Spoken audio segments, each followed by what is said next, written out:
Terima kasih Anda masih bersama kami di Sapa Indonesia Pagi. Saudara masih membahas soal kasus pembunuhan Vina dan juga Eki. Kelanjutannya setelah sidang pra-peradilan memutuskan Peggy Setiawan ini status tersangkanya gugur. Saya masih berbincang bersama dengan Pak Susno Duaji, Prof. Jamin Ginting dan juga Mas Reza. Saya ke Pak Susno. Pak Susno, melanjutkan pertanyaan saya.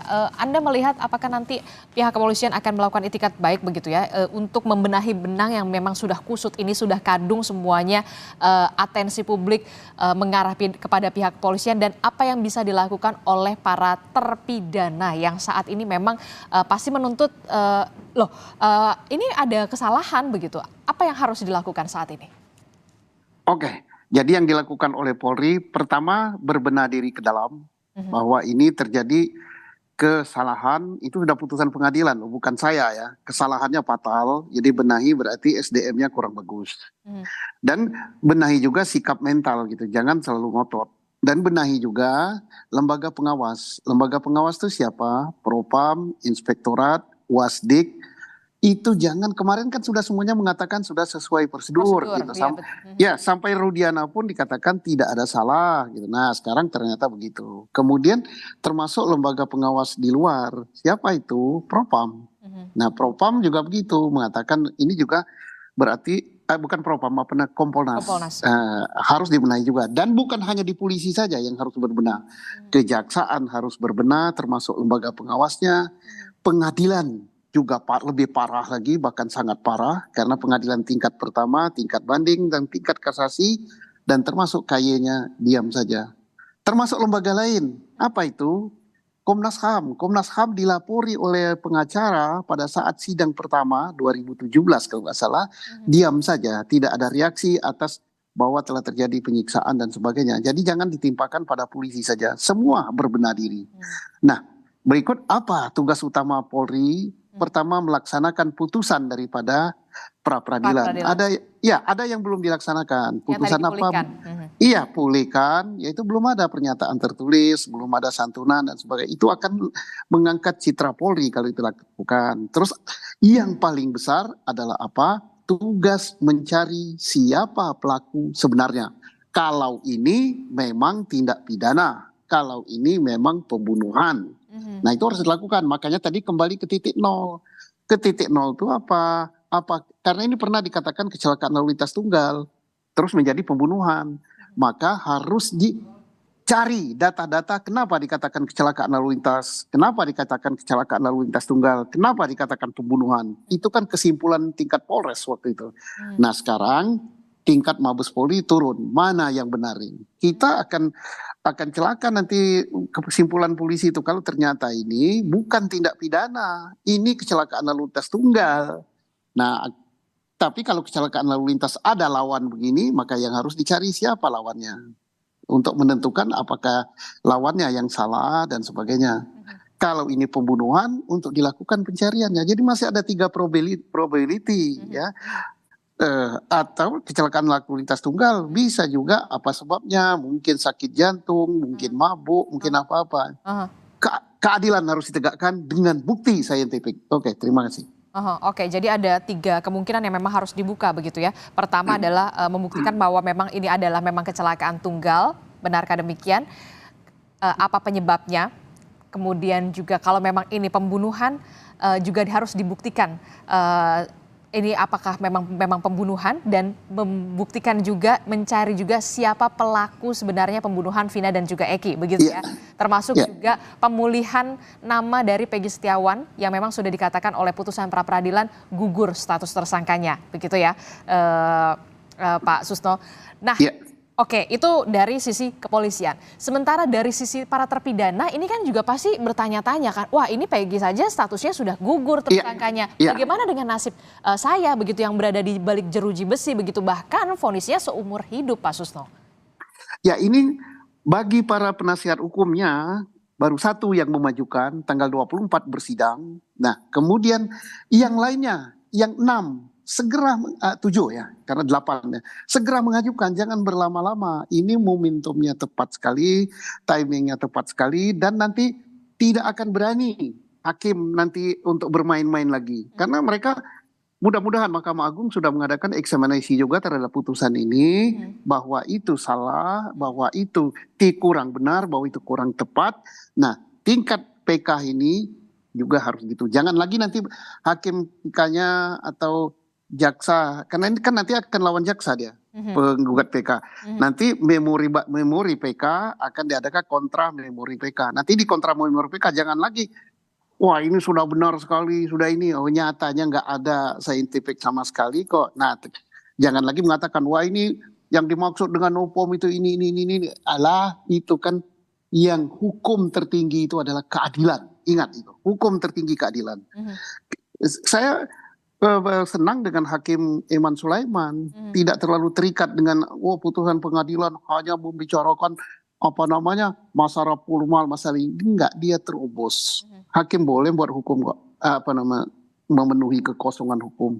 Oke, ini kita saksikan bagaimana nurani hakim, nurani kejaksaan dalam PK yang akan tanggal 24 nanti akan dilakukan sidang pertama. Oke, jadi ini bisa menjadi momentum untuk para terpidana yang memang merasa dirinya memang tidak terlibat dalam pembunuhan Vina dan Eki ini untuk mengajukan peninjauan kembali atau PK yang nanti diselenggarakan secara terbuka, bisa juga dikawal oleh publik ya, jalani sidang PK ini? Harus publik mengawal, media mengawal.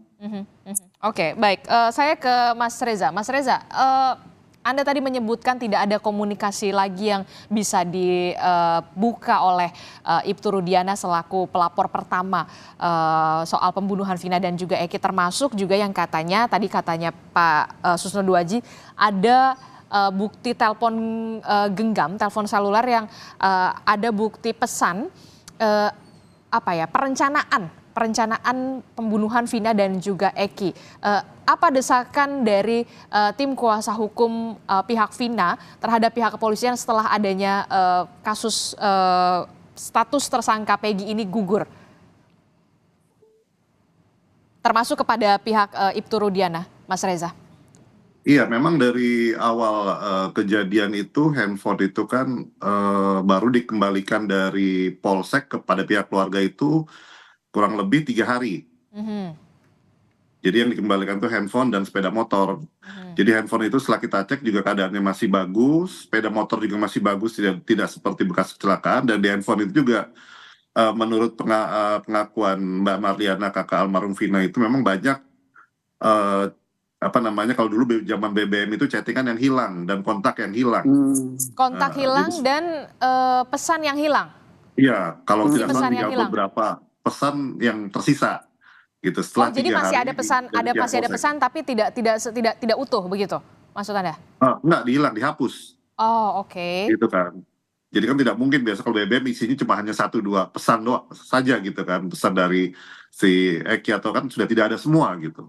Nah, itu juga pada saat sidang pertama, pada saat itu gitu kan sidang tertutup. Jadi pada saat Mbak Marliana di luar ruang sidang dihampiri oleh Pak Ibtu Rudiana dan timnya gitu kan, dia juga mengatakan di situ menurut dia di salah satu handphone terdakwa itu terdapat perencanaan pembunuhan, ya percakapan seperti itu, tapi tidak diperlihatkan, hanya memberitahu saja dan kita juga ya semakin yakin kalau itu memang pembunuhan berencana seperti itu. Oke. Tapi yang kemudian menjadi kejanggalan adalah ketika bukti telepon seluler dari Vina ini dikembalikan, tidak ada bukti chat pada saat di chat di telepon genggamnya Vina ini, tidak ada bukti chat antara percakapan Vina dan juga Eki, itu tuh nggak ada. Tidak ada, semua tidak ada, semua sudah terhapus. Sepertinya terhapus gitu. Jadi semuanya. Itu yang kita pertanyakan, tapi karena pada saat itu memang pihak keluarga kan tidak menggunakan kuasa hukum sama sekali, semuanya diwakili oleh Pak Rudiana. Dan pihak keluarga tidak mengerti hukum, jadi ya nurut apa kata Pak Rudiana pada saat itu. Oke, jadi memang tidak ada lagi chat Vina dan juga Eki di telepon genggam Vina yang memang sudah dikembalikan oleh pihak kepolisian ya, clear ya? Ya. Oke, baik Pak Reza. Terakhir, desakan apa yang ingin disampaikan oleh kuasa hukum Vina, baik itu terhadap Ibtu Rudiana dan juga pihak kepolisian, untuk bisa mengungkap kasus ini secara terang benderang, karena memang tugas polisi ini membuat terang benderang suatu perkara dan juga perkara pidana.